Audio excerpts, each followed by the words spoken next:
Hi అండి, welcome back to my channel. ఈ video వచ్చేసి పెద్ద గార్డెన్ దగ్గర అనమాట. అక్కడ వచ్చేసి నిమ్మ చెట్టు ఇప్పుడే పడుతున్నాయి అనమాట. కాయలు వచ్చేసి కొంచెం ఇంకా పెద్ద సైజు వస్తాయి.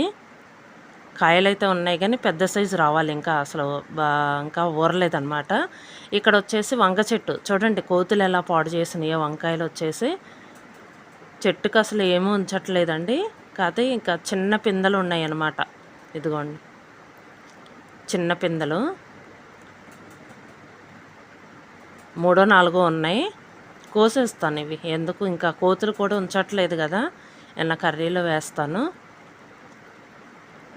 అనవసరం కదండి ఇంకా కోతులు ఉంచినప్పుడు. కొంచెం పెద్ద సైజు అవుతాయండి ఉంచితే కనుక, కానీ ఉంచట్లేదు కదా. ఇది వచ్చేసి ఉసిరి చెట్టు అనమాట. ఇంతకుముందు పెద్ద చెట్టు ఉండేది, తీసేశారనమాట కాయలు పడట్లేదని. ఇవండి దొరికినాయి. ఇవి 4 కాయలేమో ఉన్నాయి. ఇవి కర్బూజా అనమాట, తీసుకొచ్చారు. ఇవి సమ్మర్కి వచ్చేసి బాగా పుచ్చకాయలు ఒకటి బాగా ఎక్కువగా కనిపిస్తున్నాయండి. ఇవి వచ్చేసి బాగా పెద్ద సైజు అనమాట. 100కి 3-4 అలా ఇస్తున్నారు. ఇవి బాగా పెద్ద సైజు, 100కి 4 అలా ఇస్తున్నారు. కొంచెం చిన్న సైజు అయితేనేమో 5 ఇస్తున్నారు అనమాట. మొన్న వచ్చేసి సున్నుండల్లో వేసానని చెప్పేసి అన్నాను కదా, ఈ గింజలేనండి, ఈ సీడ్సే. చాలా మంచిదండి హెల్త్కి. ఇదండి వీడియో కనుక మీకు నచ్చితే లైక్ చేయండి, షేర్ చేయండి. Thank you.